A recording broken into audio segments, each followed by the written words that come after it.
News at 5 with your award-winning news team, Lynn Brooks, Terry Brewer, weather with Richard Scott, and sports with Gary Harris. Coming up in home team weather, no rain to talk about out there this afternoon. Kind of mild across the deep south, but when will the rain return? Your forecast is straight ahead. Plus, see who's shining a new light on the history of Alberta City and how you can help. And trying to imitate a video he'd seen on YouTube, one teen lost his life. I'm glad you're with us tonight. I'm Lynn Brooks.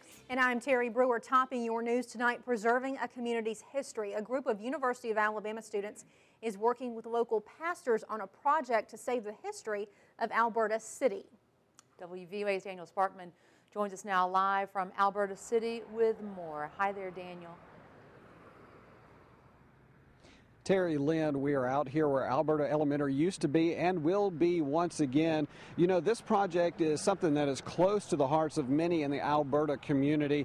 It's a website project that hopes to place people's memories and pictures of the community back in one place so it'll be easy for everyone to find. After a large portion of Alberta City was damaged by the April 2011 tornado, a lot of pictures and historic artifacts were lost. Now pastors at several Alberta churches and a group of UA students are teaming up to gather all of that information that they can gather and build a website.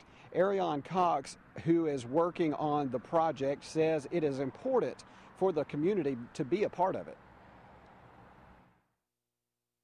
I think it's really important, and the pastors as well, just to get people's view on Alberta and kind of like keep the history alive, especially since after the storm, it all got kind of wiped out. So we kind of want to, you know, have like a rebirth of Alberta, so to speak, and still keep the history alive.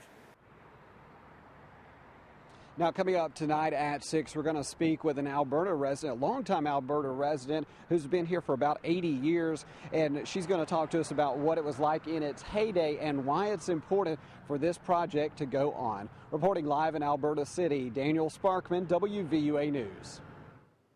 All right, thank you, Daniel. Starting October 1st, home builders will face new regulations for permits. It's part of a new mandatory statewide energy code. That's why the Home Builders Association of Tuscaloosa and the City of Tuscaloosa are teaming up. Today they held a training session for construction companies to help them know what the new requirement will be. The plus is that it does save energy. The downside is we're creating an extremely tight facility. There's still a lot of unknowns as to the cause and effect of the new energy code. Officials say the new codes will be enforced on the first permit issued October 1st for new or remodeling an existing home. There's new help for businesses rebuilding within Tuscaloosa's recovery zone. Today, the City of Tuscaloosa unveiled the Commercial Revolving Loan Program. The goal is to provide incentives and relief for businesses rebuilding in areas impacted by last year's tornado. The program is funded by a grant from the Department of Housing and Urban Development. City leaders say this program has potential to attract new retail opportunities to the area. Probably the most important rule that we have is that you have to be a business that either desires to rebuild in the tornado area or to relocate within the tornado area. That is in our recovery area. That's the most important thing. And of course it's a loan, so it'll be the ability to repay the loan. Applications will be accepted October 1st through October 30th. Alabama ranks second in the nation for teenage drivers who die in motor vehicle crashes. That's why state leaders are ramping up their efforts to keep them safe. The Alabama Safe Teen Driving Coalition unveiled a toolkit with educational materials today. Officials say the kit will be shared with pediatricians in the state so they can share the information with teen drivers and their parents. Experts say too many people are unfamiliar with Alabama's graduated license law, and that's why they want to help get the information out. Using pediatricians to disseminate the information, we think will be effective and efficient to get the word out about this graduated driver's license. What's the goal? The goal is to educate the parents and society about how your state cares for your child and this graduated driver's license system, so we know more about it. The The program is a joint effort between the Alabama chapter of the American Academy of Pediatrics and the Alabama Safe Teen Driving Coalition. It's funded by a grant from the Allstate Foundation. Alabama officials are launching a program to collect prescription drugs, no questions asked. On Saturday, 60 sites all around the state will be accepting prescription drugs turned in by the public. It's all part of a national take-back initiative by the U.S. Department of Justice Drug Enforcement Administration.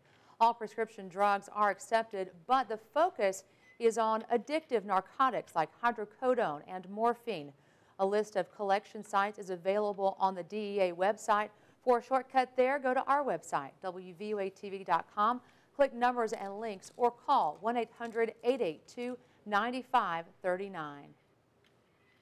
In New York, Israeli Prime Minister Benjamin Netanyahu said today there is no greater threat to the future of Israel and the world than nuclear weapons developed by Iranians. Netanyahu made the statements while speaking to the United Nations General Assembly today. He estimated sometime next year Iranians would have all the enriched uranium they need to complete a nuclear bomb. The United States, Israel, and Western nations claim Iran is using what it insists is a peaceful nuclear program as a cover for building a weapon. And I believe that faced with a clear red line, Iran will back down. And this will give more time for sanctions and diplomacy to convince Iran to dismantle its nuclear weapons program altogether. Netanyahu said his facts came from public reports provided by the International Atomic Energy Agency. Playing a game cost a 15-year-old California teen his life, according to police. Now a warning is going out to parents and students so it won't happen again. Christian De La Rosa has more. It was a Tuesday evening. Police say a 15-year-old and some of his friends were watching a YouTube video, much like this one, showing how to make yourself pass out. And this is completely safe. When he passed out, he fell forward and landed on a glass tumbler. When he landed, the tumbler shattered and the glass cut his neck. Investigators say the young man regained consciousness and came out of his room calling for help. His injuries said to be severe. The young man was taken to Rady Children's Hospital, where he was pronounced dead. When I received the phone call, I was really hurt. And on the inside, like, I just couldn't believe it happened. Eastlake High School sophomore Jamar Adams says 15-year-old David Nuno was his best friend. After the tragedy, police are spreading awareness among parents and students about the dangers of playing along with what these videos show as something fun. It's not realistic for parents to be with their kids 24/7. It is critical that they share with them incidents such as this and discuss with their kids really the risks involved in engaging in some of these behaviors that are readily available on the internet. The Centers for Disease Control has published warning signs of the choking game. You'll find a shortcut to their study on our website, WVUATV.com. Look under numbers and links.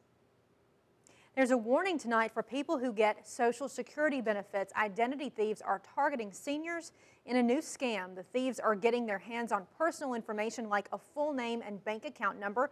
The crooks then fraudulently reroute the benefits to their own bank accounts and prepaid debit cards. The scam is becoming popular just as the Social Security Administration prepares to switch all beneficiaries to direct deposit instead of mailing paper checks. On your Money Watch, new lows for mortgage rates. Now may be the time to move on that house you've had your eye on. That's because fixed mortgages have set a new record.